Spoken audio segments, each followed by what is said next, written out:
Greetings, Internet! I welcome all of you back to another, not quite daily. I'm actually thinking about making these dailies, but no, I can't think I can do that day. If I want to do them in a good way, so that they are really good videos, that would take me more than a day. But anyways, yeah. I welcome all of you back to another hero analysis video. It's not going to be a hero analysis in particular like last time. Instead, it's going to be about two heroes, more about a combination than a single hero. It's going to be about Nymphora and Pebbles. This time, I got us a pro game. As you can see, we got Team It's Gozo going up against FPBS. I don't know about FPBS, but I know it's the finals of the It's Gozo Invitational. So these are really good players, and yeah, I hope I don't mess this up too bad. To all those guys out there that are like, no, but that's not wrong. I am so much better like you. I know more stuff. I'm better. I know. No, stop talking bullshit. You stupid piece of shit. To you, I say, at least I'm doing something. And I never ever said that this video was directed. These videos were directed against really good players. Instead, these are for mediocre players, and players that are not the best, but yeah, like everything, let's say from 1700 and below. I can give you tips for every player. I can give tips for every player that is 1700 or lower, but I cannot really give tips for 1800 level players. I cannot, because that's what I think I am at from the skill level here. I don't actually am that high because I don't try to get up there. But let me just show you. Not this account, it's this account. As you can see, these are my stats if I play on my current level, which is 1600, my current rating, and they are good. So I don't think anyone can complain about my stats, and I think I could get I think it's possible for me to get up to 1800, but I don't want to. I literally don't want to get up there, because then I would have trouble with playing with my friends and stuff like that. Because if I am 1800 and they are 1500 and we play together, we are going to go up against 1650 level players, and that's we don't want that, because that would be boring for me, that would be boring for them. That's why I would rather keep it the way it is right now. But I think I've already proven that I'm good. So let's stop talking about that and let's talk about something else instead. You may notice that the sound is kind of screwed up. There's a reason for that. Mainly, the big reason is I'm stupid. Because let me show you. So let's just go and like this. Let me just check. Yes. So there's this mixer thing right here. And I screwed around a little bit yesterday and tried to make a podcast louder, which I was listening to, and instead of making the podcast louder, I screwed up all of my sounds, pretty much every single sound. And okay, I am the kind of guy that has a certain volume for everything. It's like my horn has a certain volume, my iTunes, my Cruise Shark. Well, Cruise Shark no longer, because I cannot listen to Cruise Shark anymore. Cruise Shark is fucking banned in Germany. I swear I'm going to kill everyone from the gamer if I idiots. I want to listen to music on Cruise Shark because Cruise Shark is amazing. Anyways, but I have a certain sound for a certain volume for my Skype, for pretty much everything. And if just one of these volumes gets screwed up, it ruins my day. I literally cannot do shit until it's fixed again. And till now, I didn't quite get my sound fixed for Hon. I think it's good, but I'm not sure, and I don't know how it is going to be in the video. So if it's too quiet or too loud, I think it's probably going to be too quiet. but we are going to see that later on. Also, I'm going to make a cut at 25 minutes. I'm just telling you right now. But yeah, let's get started, shall we? So, this is again... oh. Yes. No, I think we should be in the right screen. Yes, we are. So, this is a game from from the It's also Invitational Cup. I think something like that. It's the finals. So these are really good players. And we got Team It's Gozo going up against FPBS. So, let's quickly talk about FPBS's lineup. They got a really interesting strategy with a Monarch and Legionnaire dual lane top. So they are not going to send Legionnaire to the jungle. Instead, they are going to lane him, which I personally like. I really think Legionnaire is a really strong laning hero. He's like Predator in my eyes. Predator is really good in lane. He can jungle, but it's not necessarily the best option. Instead, he is much stronger in the lane and can be very useful to the team because they have strong laning power. And yes, Legionnaire is the same with his spin. He can put out a lot of damage early on, and he has a very long disable. It goes up to 3 seconds. Then we got tommorrow in the mid lane and the Valkyrie Magnus bot. Except for the Legionnaire, it's actually quite a standard lineup. Nothing special, to be honest. On the Heaven side, we got the Keeper of the Forest, Midas, Nymphora, Pharaoh, and Pebbles. Absolutely nothing special. Everything is like how it's expected to be. Let's talk about wards. So, this is something all of you should keep in mind. Once your enemy is able to pull the lane, you lost the lane. That's how simple it is. You must not allow your enemy to be able to pull or stack for the mana. Yes. Because if they do, if they do it properly, you are going to lose pretty much half of the experience you could possibly get, and it's going to completely screw you over and going to ruin your day. That's why placing a ward like this is really important, and you should always do this. You should always block the camp. It's really good. And again, I cannot stress how important it is, and that's why they even went ahead and placed that before there was even a possibility of creep spawning, just because they wanted it to be blocked. And yeah. And it's really important. Same goes for rune wards. These guys went ahead and placed it before 0 or at 0 around that mark, simply because they wanted it to be blocked. It had to be blocked. But yeah, we got Nymphora Pebbles going up against Legionnaire Monarch at top. And that's the lane we are going to take a look at. We are mostly going to ignore all of the other lanes, and well, jungle is really boring. Keeper is not the strongest of gankers. But that's what we are going to do. We are just going to take a look at the top lane, and we are going to stay at the top lane. Now, why is Nymphora Pebbles very strong? There are 2 simple reasons for that. First of all, Nymphora supplies Pebbles with mana, so he's able to use his abilities very often.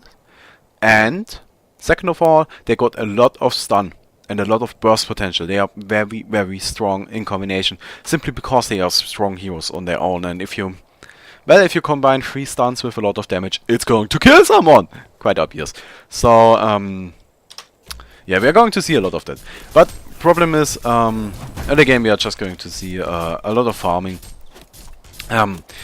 Another thing many people don't think about is that Pebbles actually has a very high auto attack damage.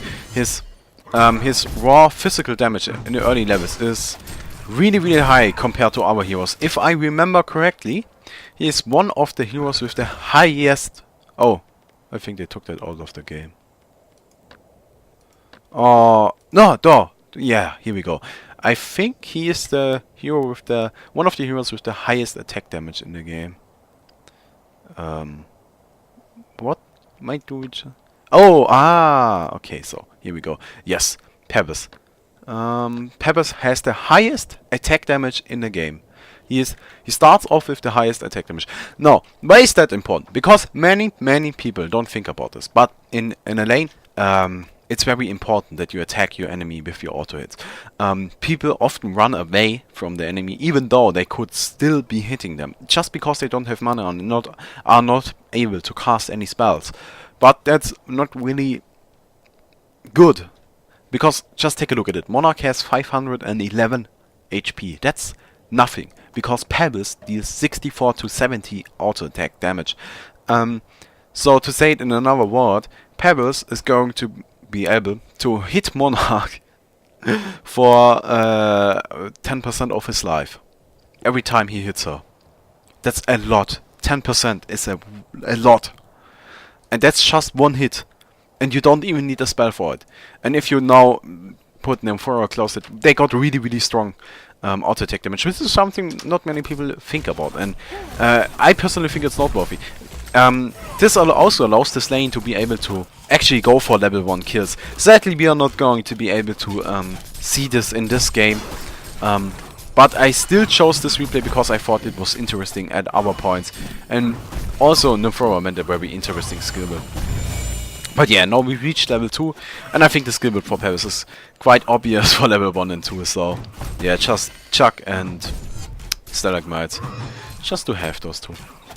And now Pebbles is just going to keep farming, and here we see why Legionnaire is very strong. Pebbles has a lot of trouble getting close to him, because once he does, Legionnaire can simply right click on him and hope for a few spins, which deal quite a lot of damage. I think they deal 150 or something ridiculous. 100. Oh, okay. Well, 100 is still a lot. It's still a lot. So, but with the Locust Hatchet, Pebbles is able to last it quite efficiently. Again, there's no hero in the game that deals more damage than Pebbles early on. So, I actually personally don't agree with getting a Hatchet on Pebbles. Mostly because I don't think it's necessary. His base damage is already high enough and he doesn't really need it. But in this scenario, I think it's fine. Just because it's fine. No. This is important. This is something really, really important. Pebbles went to the shop and bought himself Marchers in a mana battery. Now, he did that because he has the money to do it, obviously. But also he's going to be going to go up to Monarch and stun him and start attacking him. But as you can see, Pebbles needs 240 mana. He only has 220. No, he would have needed more money if he wanted to buy more mana from the shop in form of an apprentice robe than he had. But he just went ahead, picked up the mana battery, and we are going to see that he first of all is going to stun. And then here we go with the combination. Here you can see the ridiculous auto attack damage he does. And then here we go with the mana battery and Chuck. Really, really powerful, and took out that Monarch. And resulted in a first blood for Pebbles. So yeah, here we go. Here we can clearly see the power of this lane. And again, you can see how much damage auto attacks do. It's really something many players underestimate and don't take it serious, to be honest. It's really, really good. You are not reliant on your spells to do damage. That's basically what I want to tell you. Now, this is something quite interesting. I personally think it's not the best, but it works in this scenario, and it's fine. Well, I cannot complain about it. But Nymphora went a skill build, which is Nymphora Seal and Water Port, which is in itself, it's really, really good. It's a really standard skill build, to be honest. But Pebbles needs that mana, and that's why I actually think it would have been better. Oh, by the way, here we go with Money Station. I don't think they are going to be able to do anything. But they are harassing Regener really, really low. And as you can see, he already is out of regeneration. He's using Monarch's last health pot. And that's trouble. Running out of regeneration is trouble. And that's one of the reasons why Nymphora is really strong. Because she doesn't run out of regeneration. She now picked up a level of Grace of the Nymph. And the thing I didn't agree with earlier was not picking it up on level 2 or 3. I actually think you should go with Nymphora. She should have, or he, or she, or it, whatever this link thingy is supposed to be. He should have gone with Um, with pretty much the same skill, but a level of mana potion earlier. But here we go with even more pressure put up on our opponent.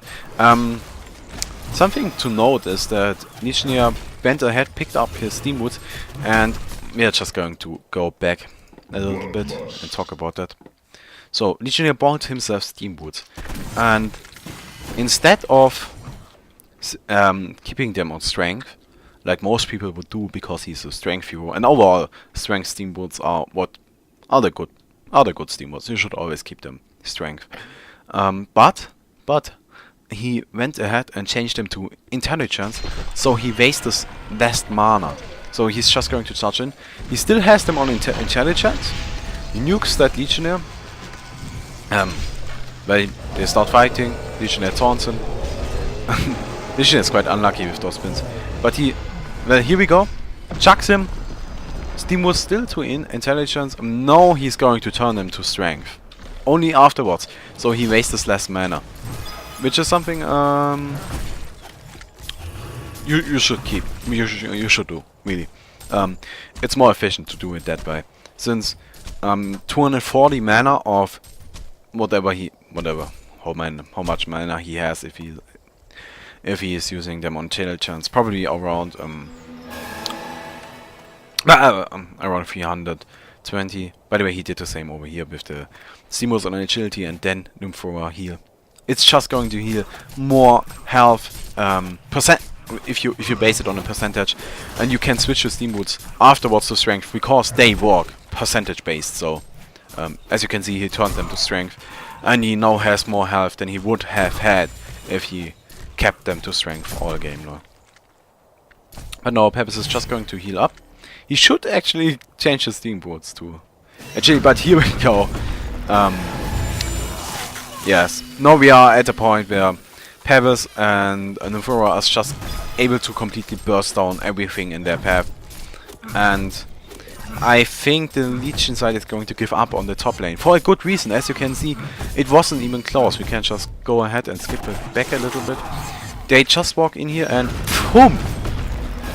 They go down. And Legionnaire is a pretty tanky hero. And also he has that Mystic Vestment, so his the damage Pebbles does gets reduced by quite a bit. So it's still ridiculous how much damage they do. And the problem for the Legion side is now that they cannot go top anymore, because what just happened is going to keep happening over and over again. So now all that's going to happen is Pebbles will keep farming the top lane. Probably Keeper is going to come out of the jungle pretty soon and start pushing the top lane in. And maybe they're even going to go for a second base tower as soon as they start. And with that extra money he gets from the push, Pebbles is going to be able to pick up a portal key. And once he does that, Nymphora should be level 6, he should be level 7 or 8, somewhere around that mark. Or they should be on the same level. I think they should be on the same level actually, because they are staying in the same lane. But once they... yeah, no, they are starting to push. And once they get a portal key in Nymphora's level 6, they can just teleport all around the map and gank pretty much everything. But the important thing is, this was only possible because of the early aggression Pebbles and Nymphora did put up on the enemy. Again, this lane is really powerful. It really is, and even on early levels, because again they deal a lot of auto attack damage. So, oh, they are actually pushing in the second tower. Sorry, predicted it correctly, and I didn't actually predict it because I saw this replay. I'm actually preparing myself for these videos. Oh, poor Magnus completely dominated. And looks like Keeper's going to go down. No! He's actually going to survive. And Pebbles takes down the tower. And here we go. Pebbles has 2 tower kills and is now able to purchase his... what's his name? Portal key. Yes. He only needs a little bit of money, which he will be getting. Which he will get in a few seconds, and is going to be able to buy his portal key at the outpost. By the way, Nymphora skilled his Grace of the Nymph now. which I think is kind of strange, but I actually think this is more of a reactionary pick because, well, need mana now, and then they skill mana. But yeah, there's nothing wrong with it. That's the cool thing about Nymphora. You can pretty much skill anything, any two abilities, or any free. You can you can skill your free abilities in any way you want, and it's still going to be effective. But here we go with that combination of the portal key and everything. Oh, and here, actually, I think everybody's going to survive. It's kind of stupid. Oh, poor Nymphora is going to drop. But that was just, I think that was a really late reaction from Pebbles. He should have chucked right away, and they would have gotten both kills. Oh yeah, shit happens. But you did see the power of those two. They just teleport in and pretty much completely destroyed them. Except for the Pebbles chuck. I still don't know why he didn't chuck him. He should have done that. But yeah, Pebbles is still around, still running. And he has his Steamwoods turned to intelligence. That's important, because if he would not have them turned to intelligence, he would not have the money necessary to do his combo. Well, right now he probably would have the mana, not money. He would have the mana necessary to do so. Oh, here we go. Oh. Did I see that correctly, that he chucked him out of his leap? That's cool. That looked funny. Okay. That's something interesting to note. But yeah, they're just going to keep on pushing, and this game is kind of boring. So we are just going to go out of this game and pause, and we are going to come back in part 2 with another game. And yeah,